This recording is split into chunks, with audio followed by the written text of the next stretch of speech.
Hello दोस्तों, royal IAS academy के इस नेक्स्ट वीडियो में आप सभी का स्वागत है। मैं आपका दोस्त डॉक्टर विजय प्रताप शाही।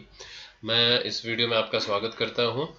दोस्तों, ये जो वीडियो मैंने बनाया है, ये वीडियो बेसिकली फोकस है जो जीएस में आपका पॉलिटी का सेक्शन है, उस पॉलिटी के सेक्शन में टोटल सिलेबस किन किन चीज़ों को कवर करता है और कुछ उससे रिलेटेड कुछ इंपॉर्टेंट चीज़ों को, कुछ थीम्स को मैं आपको इस वीडियो में बताऊंगा। अब आपके सामने जो ये एक पेज नज़र आ रहा है, ये पेज में आपको एक डायग्राम, एक ग्राफ बना हुआ दिख रहा है। इसमें देखिए आपको कुछ चीज़ें बताई गई हैं, इसी के माध्यम से मैं आपको बताना चाहूँगा। दोस्तों देखिए, आपके सामने दिया गया है, ये लिखा है व्हाट इज़ डेमोक्रेसी। ये वर्ड डेमोक्रेसी, डेमोक्रेसी तो आप सभी ने सुना ही होगा। What is democracy? तो आप में से डेमोक्रेसी क्या होती है? डेमोक्रेसी दो अलग अलग वर्ड से मिलकर बना हुआ है, डेमो एंड क्रेटस। डेमो और क्रेटस। डेमो का मतलब होता है people and crates means rule. So rule by the people, for the people, of the people. This is the real sense of democracy. अब डेमोक्रेसी इस वर्ड में अलग अलग तरह की होती है, कई तरह की अलग अलग तरह की डेमोक्रेसी पाई जाती है। तो आइए हम कुछ रिलेशन देखते हैं, अलग अलग तरह के दो डेमोक्रेसी के बारे में जानते हैं। तो आप ये देखेंगे, नेक्स्ट पेज पे हम आएंगे यहाँ पर। तो इस नेक्स्ट पेज पे आप देखेंगे कि आपको यूएस दिखाई दे रहा है यहाँ पर। ठीक, तो ये यूएस है और उसके साथ ही साथ आपको यहाँ पर इंडिया दिख रहा है। दो अलग अलग प्रकार की, अलग अलग दो विश्व की बड़ी डेमोक्रेसी है, लोकशाही है। यूएस, यूएस की डेमोक्रेसी और भारत यानी इंडिया, इन दोनों की डेमोक्रेसी में बेसिक डिफरेंस क्या है? जैसे हम यूएस की अगर बात करें तो यूएस में क्या है कि there are 50 different state in US. 50 different state हैं यूएस में, और उन स्टेट ने मिल करके कैसा हुआ कि ये उन्होंने बनाया कि ये हमारा एक सेंटर होगा जहां से हम रूल करेंगे। ठीक, तो in that situation centre has their own identity and state has their own different identity. Both has different political as well as geographical identity. It means state जो है वो सेंटर के मैटर में, और सेंटर जो है स्टेट के matter में इंटरफेयर नहीं कर सकता है। इसीलिए वहाँ डुअल सिटीजनशिप का प्रोविजन है। जैसे मान लो अगर आप किसी पर्टिकुलर स्टेट में रहते हो और आपको किसी दूसरे स्टेट में जाकर के कुछ काम करना है, तो वहाँ की सिटीजनशिप भी आपको लेनी पड़ जाएगी।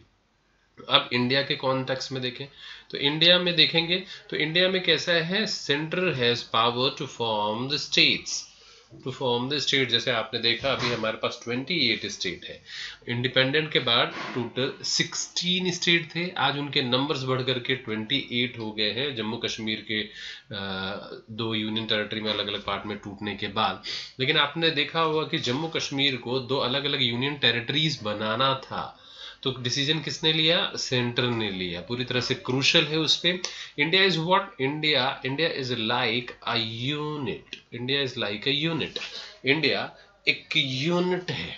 इट मींस इंडिया का मतलब, जैसे हम अगर बात करें दोस्तों, जैसे मुंबई की हम बात करें तो मुंबई में आपको अगर, या कहीं दिल्ली में कई जगह कॉन्सेप्ट अब शुरू हो गए हैं। जैसे एक सोसाइटी आपने देखा होगा, अलग अलग तरह की सोसाइटीज होती है। सोसाइटी में सभी लोग एक साथ मिल के रहते हैं और उनमें अलग अलग घर होते हैं। तो this is the situation of USA. हम कह सकते हैं सोसाइटी जो है, this is the situation of USA. And India is what? India is like a combined family. In combined family, it means India, article 1 says India is a union of state. इसीलिए हमारे यहाँ single citizenship का provision है दोस्तों। हमारे यहाँ single citizenship है। ठीक, तो हमारे यहाँ सिंगल सिटीजनशिप है, जबकि वहां पर डुअल सिटीजनशिप है। तो इसको कहते हैं, दिस इज व्हाट यूएस का जो ये सिस्टम है, ये कहा जाता है basically federal system. Federal system है ये एक फेडरल सिस्टम है। जबकि इंडिया इज व्हाट? इंडिया को हम कह सकते हैं this is the federal system where central is more powerful. और India is what? Article 1 says India is a union of state. India is union of state. ठीक है, तो ये अलग अलग तरह की डेमोक्रेसी है, एक भारत यानी इंडिया और यूएसए, दो अलग अलग, लेकिन बेसिक चीजों में थोड़ा अंतर या डिफरेंस आएगा। अब वापस हम लौटते हैं अपने पहले पेज पर। अब देखिए दोस्तों, हमारा ये जो पहला पेज है, इस पहले पेज में हमने देखा, आप सभी ने देखा डेमोक्रेसी अलग अलग। अब हर एक डेमोक्रेसी में फिर क्या होता है, एक अपना कॉन्स्टिट्यूशन होता है। अब मैं बात करूं, आपसे पूछूं कि व्हाट इज कॉन्स्टिट्यूशन? कॉन्स्टिट्यूशन क्या है? संविधान। संविधान यानी constitution is what is the expectation of the people. जब हमको आज़ादी मिली, इंडिपेंडेंट मिली, इंडिपेंडेंट के बाद हमारे पास ये था कि हमको एक देश बनाना है, एक ऐसा। ब्रिटिशर्स ने हमको सिखाया कि डेमोक्रेसी भी है, जो हमको यूरोप से पता चला, जो वहाँ पहले आई। तो डेमोक्रेसी में किस तरह से सिस्टम चलता है, क्या है, वो उन्होंने हमें सिखाया। हमने बहुत से और देशों से भी सीखा। तो हमने देखा कि यहाँ डेमोक्रेसी है। डेमोक्रेसी मतलब rules by the people, for the people, of the people. Demo and kratos. But क्या रियली में रूल पीपल करते हैं? नहीं, उनके रिप्रेजेंटेटिव। तो रूल कौन करेगा? हमारा भारत देश कैसा होगा, किस तरह के रूल्स एंड रेगुलेशन होंगे, इन सभी के बारे में जो है हमने अपने इस कॉन्स्टिट्यूशन में लिखा। अब कॉन्स्टिट्यूशन में लिखा है क्या चीजें हैं, आइए थोड़ा सा वो भी देख लेते हैं। जैसे देखिए व्हाट इज कॉन्स्टिट्यूशन। तो कॉन्स्टिट्यूशन के अंदर जो हमने, this is called basically, constitution is what this is, basically you can say कि this is law of land, और this is basically all the sources of the law. सारे law उसको base में, सोर्स में रख के बनाए जा सकते हैं। और जो उसमें बनाने के प्रोविजंस हैं उनको अलग अलग पार्ट में डिवाइड किया गया है। That is called article. Article, that points is called article. Basic constitution जो हमारा था उसमें 395 आर्टिकल्स थे, और आज उसके नंबर्स बढ़ के हो गए हैं 448। इसी तरह से हम देखेंगे। फिर हमने क्या किया कि जो कॉन्स्टिट्यूशन फ्रेमवर्क थे, उन्होंने जो सारे आर्टिकल्स थे, उन आर्टिकल्स को अलग अलग, यानी सिमिलर आर्टिकल्स को एक अलग चैप्टर्स में रखा और अलग अलग चैप्टर्स में डिवाइड किया, और that chapter is called part. अब ये पार्ट जो चैप्टर है, जो बेसिक कॉन्स्टिट्यूशन में 22 पार्ट थे, और आज इसके नंबर बढ़ के हो गए हैं 25। फिर हमने क्या किया कि जो बेसिक चीजें उसमें भी नहीं आ सकती थी, उसको हमने अलग से प्लेस किया और उसका नाम दिया शेड्यूल। ठीक, बेसिक कॉन्स्टिट्यूशन में इनके नंबर्स थे 8, और बाद में बढ़ के इसके हो गए 12। ठीक है, उसके बाद क्या किया, उसके बाद कुछ ऐसी चीजें जिनकी जरूरत हमको बाद में पड़ी। बेसिक कॉन्स्टिट्यूशन में तो वो थी ही नहीं, अपेंडाइज है। जैसे जम्मू कश्मीर से रिलेटेड मुद्दा भी बाद में आया, कुछ स्टेट्स बाद में आए, तो उनसे रिलेटेड चीजों को हमने शामिल कर दिया अपेंडिक्स में। बेसिक कॉन्स्टिट्यूशन में तो था ही नहीं, आज उसके नंबर बढ़ के हो गए हैं दोस्तों 5। तो ये हमारे कॉन्स्टिट्यूशन का एक बेसिक लेखा जोखा है, जो हमारा कॉन्स्टिट्यूशन इस तरह से आर्टिकल्स यानी पॉइंट्स, चैप्टर्स यानी पार्ट, अलग से शेड्यूल्स अनुसूचियां उसमें डिवाइड है, अपेंडिक्स यानी परिशिष्ट। तो इस तरह से हमारा कॉन्स्टिट्यूशन जो है उसको ऐसे 4 अलग अलग चीजों में डिवाइड करके रखा गया है। अब आइए हम चलते हैं फिर से अपने वही फर्स्ट पेज पे। अब हम आते हैं, देखते हैं कॉन्स्टिट्यूशन।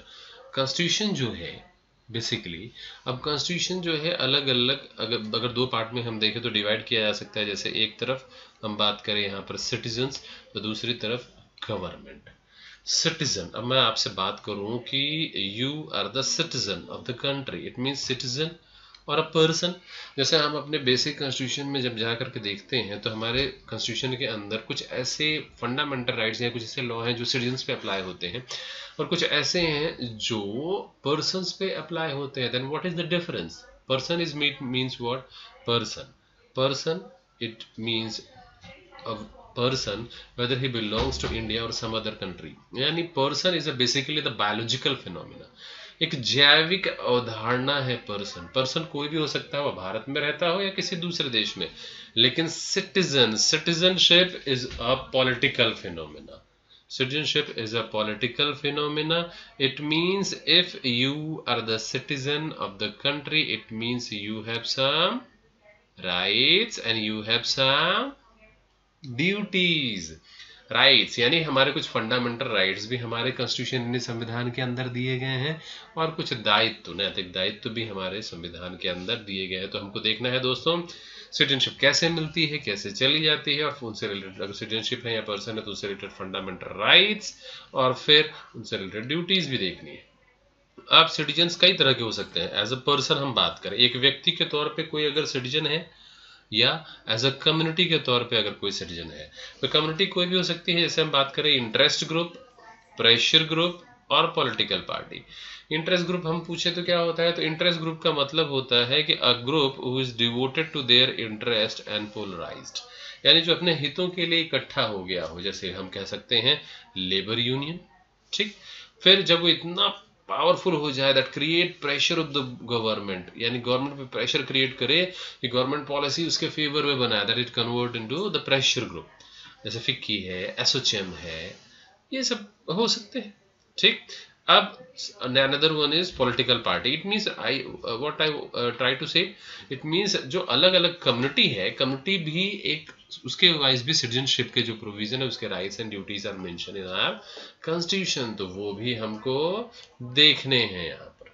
ठीक है, तो ये है सिटीजन। अब हम बात करते हैं यहाँ पर उसके दूसरे यानी फ्रेम यानी कि गवर्नमेंट के बारे में। गवर्नमेंट, सरकार, आपने सुना होगा, आप बोलचाल में बोलते भी होंगे, दैट इज द गवर्नमेंट, सरकार है, इनकी सरकार बनी है। तो गवर्नमेंट कौन होता है, किसको कहा जाता है सरकार? ठीक, अब गवर्नमेंट तो हमारे आर्टिकल 12 में भी उसके बारे में डिफरेंट स्टेट्स के बारे में दिया गया है, लेकिन गवर्नमेंट किसे कहा जाता है ये हम देखते हैं। गवर्नमेंट यानी ये गवर्नमेंट के अलग अलग ऑर्गन्स होते हैं, यानी अलग अलग पिलर होते हैं। गवर्नमेंट यानी लेजिस्लेटिव, गवर्नमेंट यानी जुडिशरी, और गवर्नमेंट यानी executive. And what is legislative? Legislature क्या होता है? Legislative means who legislate the law.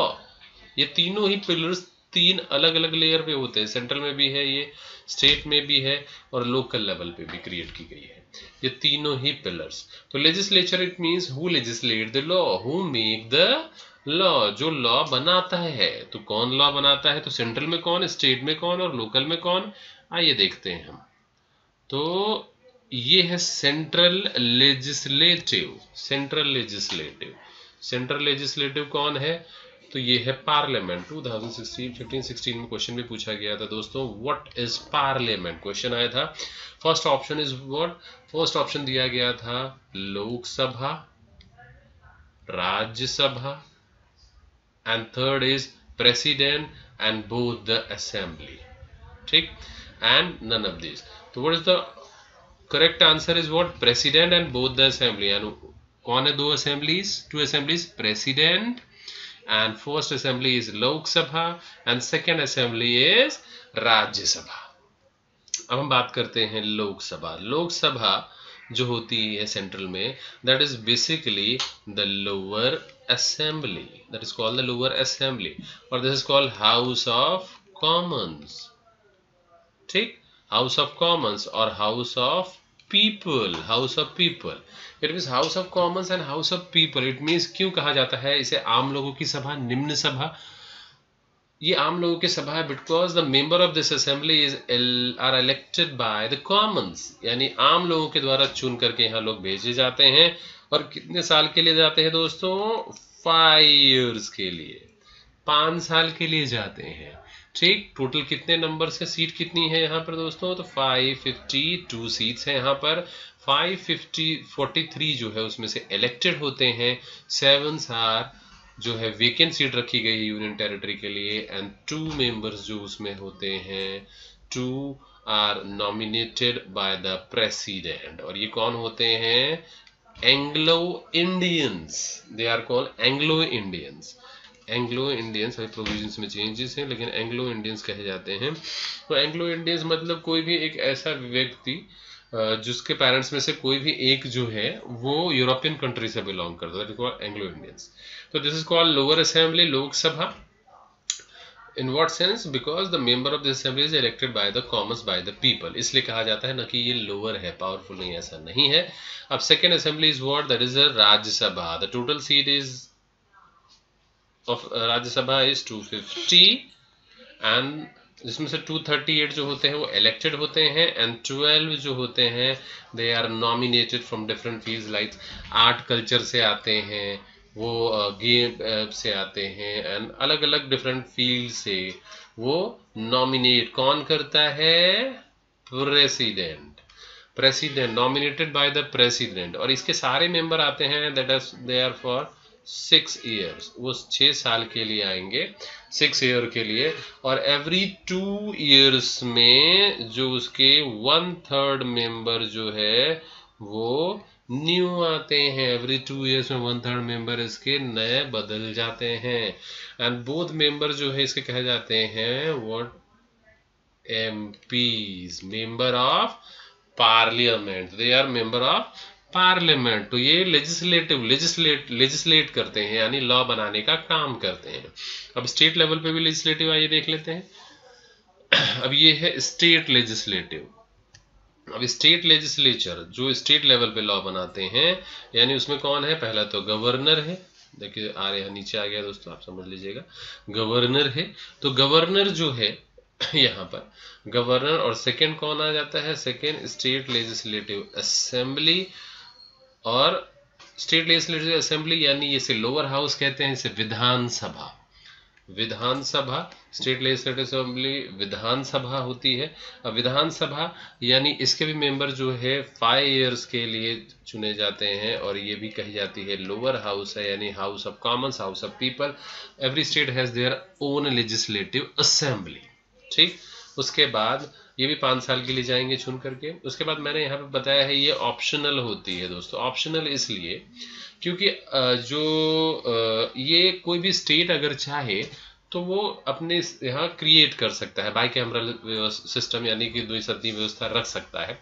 अभी भारत के अंदर 6 यानी 6 ऐसे स्टेट्स हैं जिनके पास ये व्यवस्था है, यानी ये रखा गया है स्टेट लेजिस्लेटिव काउंसिल, है ना, विधान परिषद कहते हैं इसको। ठीक है। अब 6 कौन से स्टेट अगर मैं आपको बताऊं तो भारत में जैसे आंध्र प्रदेश है, तेलंगाना है, कर्नाटका है फिल अभी, और बिहार में है, उत्तर प्रदेश में है, महाराष्ट्र में है। तो इन 6 जगहों पे अभी फिलहाल परिषद है, स्टेट लेजिस्लेटिव काउंसिल। और इसके मेंबर भी 6 साल के लिए, 1/3 जो है 2 साल में नए आते हैं। इनके मेंबर कहाँ कहाँ से आते हैं, तो पहला वो जैसे स्टूडेंट लॉबी से आते हैं, जिनको भी 3 इयर्स का एक्सपीरियंस है वो आ सकते हैं। फिर टीचर्स लॉबी से आते हैं। टीचर्स लॉबी का मतलब जो भी हायर सेकेंडरी के प्रोफेसर यूनिवर्सिटीज़ के जिन्हें 3 इयर्स का एक्सपीरियंस है वो इनमें आ सकते हैं। 112 जो है वो आपके गवर्नर के थ्रू नॉमिनेट होते हैं, 112 गवर्नर भेजते हैं यहाँ से। और जो पंचायत लेवल पे कॉरपोरेटर्स और पंचायत लेवल पे जो लोग होते हैं वो आते हैं यहाँ पे। तो ये इस तरह से बाइकैमरल व्यवस्था सिस्टम जो है वो स्टेट चाहे तो अपने यहाँ डेवलप कर सकता है। ये लोग मिल के लॉ बनाते हैं। तो लॉ बनाने के सारे प्रोविजन है वो जो डिवाइड कर दिए गए हैं, जैसे स्टेट लिस्ट, एक तो स्टेट लिस्ट बनाई जाती है, फिर यूनियन लिस्ट है, एक कॉन्करेंट लिस्ट होती है। यानी यूनियन लिस्ट यानी केंद्रीय सूची, राज्य सूची और समवर्ती सूची, काउंटर। ये जो जितनी भी सूचियां हैं उनमें अलग अलग विषयों को, सब्जेक्ट्स को रखा गया है, जिसमें अलग अलग सरकारें उनको पर लॉ बना सकती हैं। जैसे स्टेट लिस्ट पे लॉ बनाएगा state government, state legislative assembly, central list पे यूनियन लिस्ट पे central government, and concurrent list पे बोथ है इक्वल राइट्स। तो ये है लेजिस्लेटिव फर्स्ट पिलर जिसे लॉ बनाने का काम जो करती है। अब आते हैं अपने फर्स्ट पेज पे, आगे बढ़ते हैं। सॉरी। देखिए दोस्तों, अब सेकेंड लेवल पे जो हमारा ये है, अब आपके सामने है यहाँ पर सेकेंड इज एग्जीक्यूटिव। एग्जीक्यूटिव यानी कार्यपालिका। एग्जीक्यूटिव कौन है, तो एग्जीक्यूटिव होती है who execute the law. Who execute the law, जो लॉ को एग्जीक्यूट करती है या कार्य में लाती है। अब एग्जीक्यूटिव में कौन कौन आते हैं आइए देखते हैं दोस्तों। सेंट्रल एग्जीक्यूटिव, स्टेट एग्जीक्यूटिव, ऐसे ही लोकल एग्जीक्यूटिव ऐसे रहते हैं। अब एग्जीक्यूटिव में आपने देखा, अभी अपने लेजिस्लेटिव में प्रेसिडेंट देखा। हमारा भारत एक ऐसा है जिसमें लेजिस्लेटिव के अंदर से ही एग्जीक्यूटिव आती है, जबकि यूएस में दोनों अलग अलग होते हैं दोस्तों। अभी हम आगे अपने वीडियो में इसमें बात करेंगे, लेकिन यहाँ पर देखिए, जैसे यहाँ पर हमारे ये 3 आपने पार्लियामेंट में सेंटर में देखा था, उसमें प्रेसिडेंट, लोकसभा एंड राज्यसभा। इसमें सबसे पहले जो ये लोअर हाउस है, आपको मालूम है इसमें एवरी 5 इयर्स में इलेक्शन होता है। और इलेक्शन के बाद जो पॉलिटिकल पार्टी है, राजनीतिक पार्टी है, उनमें से जिस भी पार्टी को 50% + 1 सीट मिल जाती है, उसके चेयरमैन को कॉल करेंगे प्रेसिडेंट। प्रेसिडेंट उनको कॉल करते हैं, और फिर उनका जो चेयरमैन होगा या उनका रिप्रेजेंटेटिव वो बन जाता है पीएम। अब इस पीएम की एडवाइस पर फिर प्रेसिडेंट ही बनाएंगे कैबिनेट। कैबिनेट का मतलब क्या होता है, कैबिनेट का मतलब होता है कि जो डिपार्टमेंटल अलग अलग डिवीजन होता है। जैसे आपने सुना है होम मिनिस्टर होते हैं, एचआरए मिनिस्टर होते हैं, फिनांस मिनिस्टर होते हैं, रेलवे से अलग अलग मिनिस्ट्रीज डिपार्टमेंटल डिवीजन जो होते हैं, दैट इज सभी मिल करके कही जाती हैं क्या, ये कैबिनेट कही जाती है। पीएम यानी उसी का एक पार्ट होता है, चीफ होता है, तो पीएम कैबिनेट ये मिलके बनाते हैं।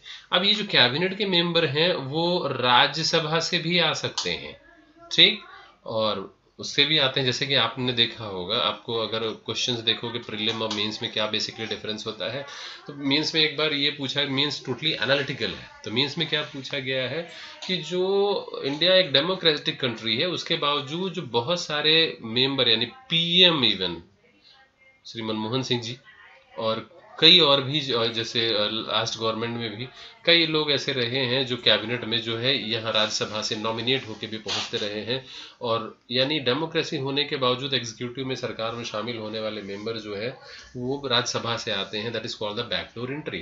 So is it right? तो उसके बारे में हम एनालिसिस अपने अगले वीडियो में, नेक्स्ट वीडियोज जो बनेंगे उसमें हम करेंगे, ठीक है। तो ये हमारा पीएम और कैबिनेट ये जो है ये कही जाती है बेसिकली, ये आपका एग्जीक्यूटिव। थोड़ा सा प्रेसिडेंट की स्थिति मैं आपको बता दूं दोस्तों।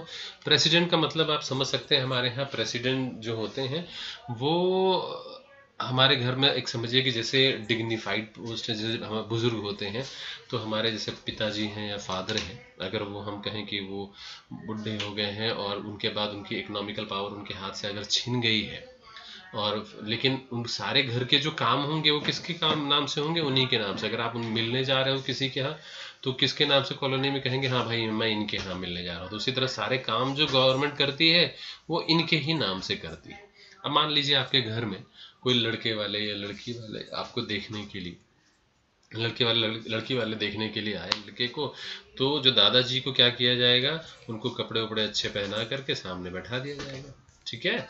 अब उसके बाद लड़की वाले ने पूछा क्यों भाई दादाजी लड़की पसंद है। अब दादाजी के हाथ में चूंकि अब डिसीजन मेकर नहीं रहे, तो वो किसके पास चली गई है, बच्चों की तरफ। तो बच्चे अगर कहेंगे यस तो दादाजी कहेंगे यस, बच्चे कहेंगे नो तो दादाजी कहेंगे नो।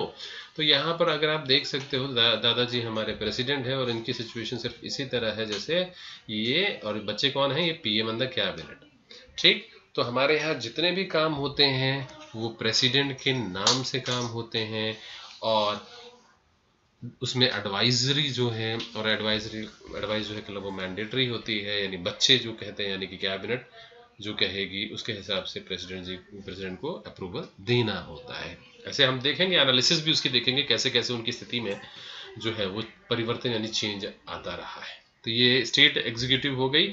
अब हम बात करते हैं आगे सेंट्रल से एग्जीक्यूटिव। आपने देखा ये स्टेट एग्जीक्यूटिव की बात हम करते हैं।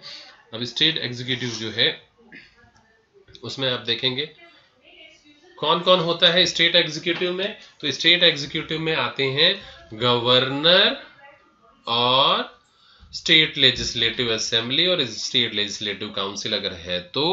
अब इसमें क्या होता है, गवर्नर इनका जो है अपॉइंटमेंट होता है, ये प्रेसिडेंट करते हैं। मैंने आपको पहले ही बताया प्रेसिडेंट का मतलब कौन, वो आपको बताया दादाजी हैं।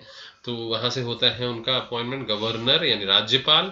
और स्टेट में जो लेजिस्लेटिव असेंबली यानी विधान सभा जो है, इसमें जिसको भी सीट मिल जाती है 50% प्लस 1, उसके चेयरमैन को कॉल करेंगे गवर्नर। अब उसका चेयरमैन या उसका रिप्रेजेंटेटिव बनता है सीएम। अब इस सीएम की एडवाइस पर गवर्नर फॉर्म करते हैं कैबिनेट, सेम। और कैबिनेट का मेंबर यहां से भी आ सकता है। तो सेम सिचुएशन जैसे वहां पर आपको बताई गई, यानी स्टेट में भी होते हैं कौन कौन से आपको मालूम है, फिनांस मिनिस्ट्री होती है, ठीक, होम मिनिस्ट्री है, इसी तरह से एजुकेशन मिनिस्टर होता है। डिफरेंट डिपार्टमेंटल जो डिवीजन होते हैं that is called the cabinet. तो ये सीएम उसका हेड है। तो सीएम यानी कि जो कैबिनेट होती है उसको कहा जाता है कार्यपालिका का प्रमुख है, यानी एग्जीक्यूटिव में आता है, हु एग्जीक्यूट द लॉ। अब हम आते हैं अपने नेक्स्ट, उसमें पहले वीडियो की तरफ चलते हैं। अब हम देखेंगे अब यहाँ पर आप देखिए दोस्तों, अब यहाँ पर थर्ड जो है दैट इज कॉल्ड जुडिशरी। ये हमारे गवर्नमेंट के थर्ड पिलर है जुडिशरी। अब जुडिशरी के बारे में भी हम थोड़ा सा जान लेते हैं, जुडिशरी क्या है। आइए हम नेक्स्ट पेज पे चलते हैं। अब जुडिशरी, अब जो जुडिशरी सिस्टम है हमारा, इसका काम क्या है, who check and interpreted the law. वो क्या काम करता है, who check and interpret the law, यानी उस लॉ को चेक करेगा और इंटरप्रिटेट करेगा। एक जो लॉ बनाता है, यानी कौन लॉ बनाता है दोस्तों? लेजिस्लेटिव। एक जो एग्जीक्यूट करता है और तीसरा उसको चेक और इंटरप्रिटेट करता है। These are three pillar of the government. अभी इसमें सबसे ऊपर आती है सुप्रीम कोर्ट जो दिल्ली में है, 25 हाई कोर्ट अभी हमारे हो चुके हैं, और सबऑर्डिनेट कोर्ट यानी कि लोअर कोर्ट।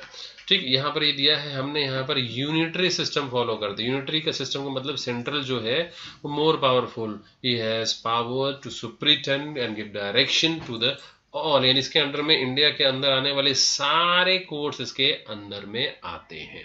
ठीक, अगर हम थोड़ी सी यूएस और इंडिया के फेडरल कोर्ट की तुलना कर लें या कंपैरिजन करें तो क्या होगा, जैसे यूएस का जो फेडरल कोर्ट है, हमारा जो कोर्ट बेसिकली अगर हम देखेंगे तो हमारा कोर्ट काम करता है कि which is mention in the constitution is right. संविधान के अंदर जो लिखा है वो उसी के हिसाब से फैसला लेता है, और जो उसमें मेंशन है उसके हिसाब से इंटरप्रिटेट करता है। वो सही है, वो सही और गलत नहीं देखता है, बिकॉज अगर wrong and right are relative word. Reservation you can say for some people it is wrong and for some people it is right. So US में कैसा, जैसे देयर आर थ्री वर्ड अगर हम बात करें, एक होता है जो which is mention in the constitution is constitutional, which is not mention in the constitution but might be right, this is non-constitutional, or which is non-mentioned in the constitution but might be wrong, that is called unconstitutional।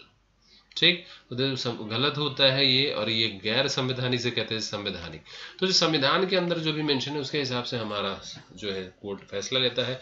वहाँ थोड़ा ज़्यादा powerful constitution संविधान ने वहाँ दिया है, वहाँ उससे अंदर लिखे हुए चीज़ों को भी वो सही और गलत यूएस का ठहरा सकता है। तो वहाँ के कोर्ट ज़्यादा पावरफुल हम कह सकते हैं इस सेंस में। ठीक है, तो अब हम आ जाते हैं अपने पहले पेज पर। अब ये है हमारा पहला पेज। अब यहाँ देखेंगे दोस्तों, हमने तीन गवर्नमेंट के पिलर के बारे में बात की, that is legislative, executive and judiciary. These are the three pillar of the government. अब इन थ्री पिलर्स को गवर्नमेंट के थ्री अलग अलग यूनिट्स में भी डिवाइड किया गया है, इकाइयों में, यानी सेंट्रल, स्टेट और लोकल अथॉरिटी। जैसे लेजिस्लेटिव, इसका सेंट्रल में कौन देखा आपने? पार्लियामेंट। स्टेट में कौन देखा आपने? स्टेट लेजिस्लेटिव असेंबली, काउंसिल, और लोकल गवर्नमेंट पंचायत होती है। इसी तरह से एग्जीक्यूटिव का कैबिनेट, पीएम कैबिनेट, इधर सीएम एंड कैबिनेट, एंड इधर मेयर एंड कैबिनेट। और यहाँ हम बात करें अगर एक जुडिशरी का, तो यहाँ पे supreme court, high court and lower court. तो इन तीनों ही गवर्नमेंट के पिलर्स को इन थ्री यूनिट्स में अलग अलग हमने डिवाइड किया है। और ये जो पर्सन क्या काम करता है? Play their role to form the government. ठीक है दोस्तों, तो ये हमारा, अगर हम इस पूरे सेगमेंट में मैंने जो आपको बताया बेसिकली पॉलिटी के बारे में, तो हमारा ये ही सारा सेक्शन है जिसमें हमको बेसिकली पूरे ही सेगमेंट को कवर करना रहता है। तो हम बात करें अगर इसमें, तो देखेंगे आप कि जो इस सेगमेंट में जो है, जैसे हमारा डेमोक्रेटिक सिस्टम, कॉन्स्टिट्यूशन, सिटीजनशिप कैसे मिलती है, कैसे चली जाती है, फिर उसके बाद गवर्नमेंट के तीनों ही पिलर के तीनों ही यूनिट्स कैसे आती है, उसके पावर्स क्या होते हैं, किस तरह से उनका सिलेक्शन, इलेक्शन, अपॉइंटमेंट, जो भी प्रोसीजर्स है वो सभी, कैसे बिल्स बनते हैं, लॉ बनते हैं, यही हमारा पूरा सिलेबस है यूपीएससी का जो हमने देखना है। ठीक है दोस्तों, ठीक है दोस्तों, तो ये था हमारा पॉलिटी का इम्पोर्टेंट सेक्शन। तो मुझे यकीन है कि आपको इसमें डेफिनेटली फ़ायदा ज़रूर मिलेगा, और आगे के इसी तरह सेगमेंट में हम आपको और भी अलग अलग और अच्छे अच्छे वीडियो देते रहेंगे जिसमें आपकी प्रिपरेशन जो है मजबूत होगी। मेरी बात ये ध्यान रखना दोस्तों, यूपीएससी का जो पेपर है वो कॉन्सेप्चुअल होता है, तो कॉन्सेप्ट पे आपको ध्यान देना है। प्रीलिम्स में भी जो आते हैं, कॉन्सेप्ट क्लियर है अगर आपका, तो आप आसानी से पेपर सॉल्व कर सकते हो। आप, मैं वैसे, मेरे बहुत सारे ऐसे स्टूडेंट हैं जिनको मैं जानता हूँ जिनका प्रीलिम्स कभी नहीं रुका है, आराम से उनका प्रीलिम्स निकलता है, मेंस निकलता है, वो दे भी रहे हैं और सिलेक्शन के करीब भी हैं, कुछ सेलेक्ट हो भी गए हैं। तो फिर अगर आप ऐसे करते रहेंगे तो डेफिनेटली आपका भी सिलेक्शन जरूर होगा। ठीक है दोस्तों, तो थैंक्स आप सभी को।